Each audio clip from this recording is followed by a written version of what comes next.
오늘도 주님의 사랑의 품 안에 계신 모든 성도님들의 삶 속에 주님의 돕는 손길과 그분의 섭리하심이 함께하길 간절히 바랍니다. 이제 성령님의 임재와 도우심을 구하며 기도드리겠습니다. 우리 가운데 내주하시는 성령 하나님, 성령님이 오늘 하루를 주님의 말씀 가운데로 이끄셔서 우리의 삶을 더욱 풍성하고 하나님의 마음에 흡족하게 살아갈 수 있는 힘을 더하여 주옵소서. 예수님의 이름으로 기도드립니다. 아멘.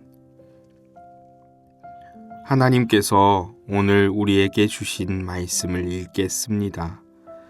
먼저 구약성경 아모스 6장 6절의 말씀입니다. 너희가 큰 통으로 포도주를 마시고 값비싼 향수를 사용한다만 너희 나라가 망해가는 것에 대해서는 마음을 쓰지 않는구나. 이어서 신약성경 에베소서 5장 18절의 말씀입니다.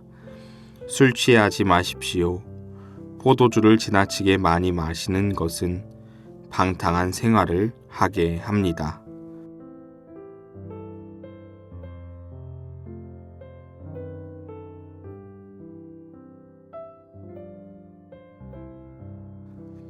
이번에는 순서를 바꾸어서 다시 한번 읽겠습니다. 술 취하지 마십시오. 포도주를 지나치게 많이 마시는 것은 방탕한 생활을 하게 합니다. 너희가 큰 통으로 포도주를 마시고 값비싼 향수를 사용한다만 너희 나라가 망해가는 것에 대해서는 마음을 쓰지 않는구나. 이제 말씀을 읽고 마음에 와서 부딪히는 단어나 구절, 심상을 묵상하며 말씀 앞으로 나아가겠습니다.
안녕하세요 성도님들. 주님의 평안 가운데 월요일을 잘 시작하고 계시는지요?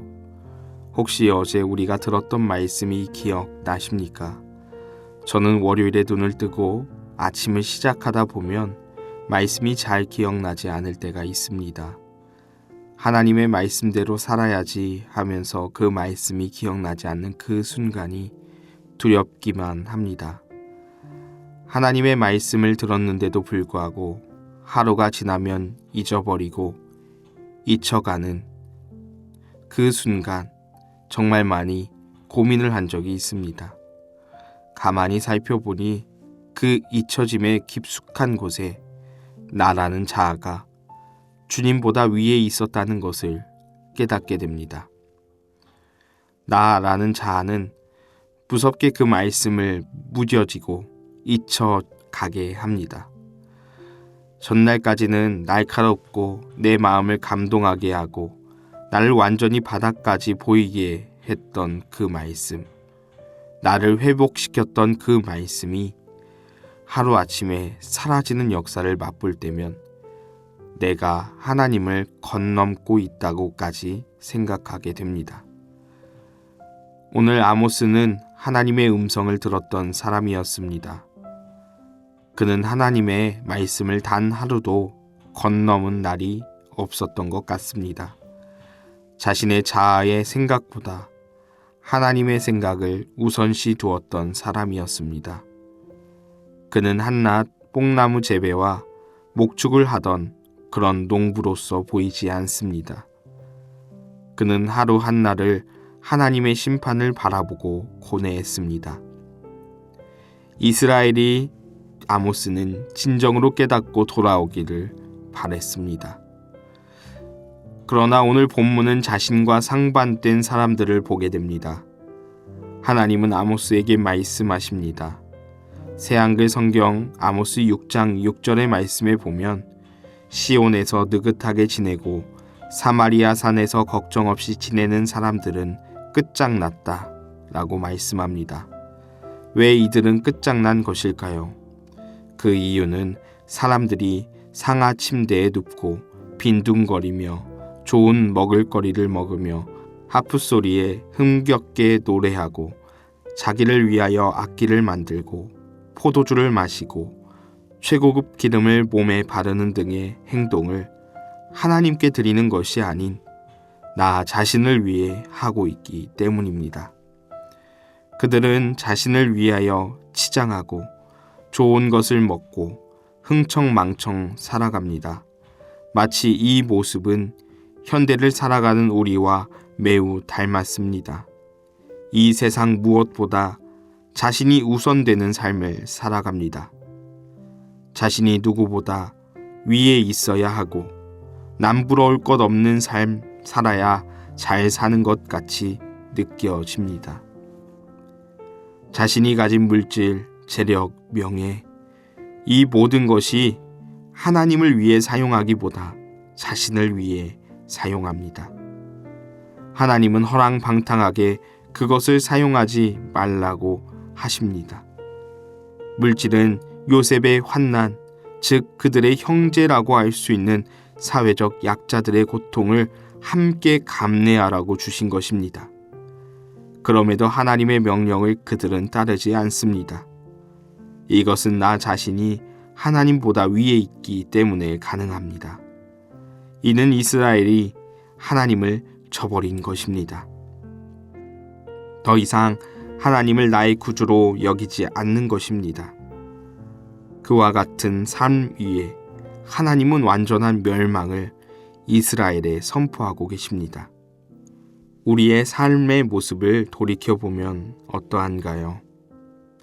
우리의 현재의 삶은 아모스 시대와 같이 쾌락과 향락이 있어 좋아 보이고 밝아 보이지만 영적으로는 암울한 상황인 것 같습니다.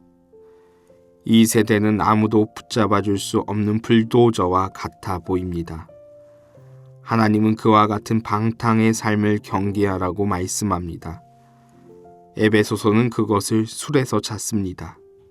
술을 먹지 말라가 아니라 술에 취하지 말라고 말씀합니다. 술 취하는 것은 방탕한 생활과 연관이 깊기에 고대의 바울은 우리에게 조언하고 있는 것입니다. 오히려 이러한 방탕함에서 벗어나는 삶, 그것은 성령으로 가득 채운 삶이라고 성경은 말합니다. 성령이 충만하게 삶 가운데 들어온다면 어떤 변화가 우리의 삶 가운데 시작될까요? 성령은 이 세상의 여러 가지 물질, 재력, 명예, 값비싼 보화에 초점을 맞추지 않습니다. 오히려 인격적인 성령님이 가진 독특성이 사람들의 삶에서 여러 열매를 맺는다고 말씀합니다. 새 한글 성경은 이렇게 그 열매에 대해 말합니다. 사랑, 기쁨, 평화, 참음, 다정함, 착함, 믿음직함, 온유, 절제가 그것입니다. 이와 같은 열매는 쾌락과 향락을 쫓을 수 없게 합니다. 이러한 열매를 추구하는 사람들은 내가 하나님 위에, 예수님 위에, 성령님 위에 군림하려고 하지 않습니다.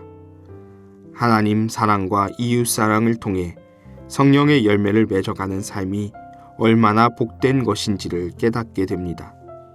그런 삶 속에 나타나는 것은 내 마음대로 나아가는 것이 아닌 주님의 성령 안에 행하며 나아가는 삶 살아가게 됩니다. 이와 같이 세상의 향락과 쾌락을 쫓아 살아가는 것이 아니라 성령의 열매를 맺어가며 살아가는 저와 성도님들의 삶이 되기를 간절히 바랍니다. 기도드리겠습니다. 하나님, 오늘 하루를 살아갈 때 나 자신을 위해 사는 하루가 아니라 나를 몸소 사랑하여 주신 주님의 사랑 가운데 성령으로 가득 채운 삶 살아가게 하소서. 예수님의 이름으로 기도드립니다. 아멘. 계속해서 말씀 가운데 잠잠히 머무르며 다음의 질문들을 통해 주님의 음성에 귀 기울여 보시기 바랍니다. 아모스와 나 자신의 차이점과 공통점은 무엇입니까? 우리의 삶의 자리에 성령님으로 가득 채워지고 있습니까? 이러한 질문과 말씀으로 묵상하도록 하겠습니다.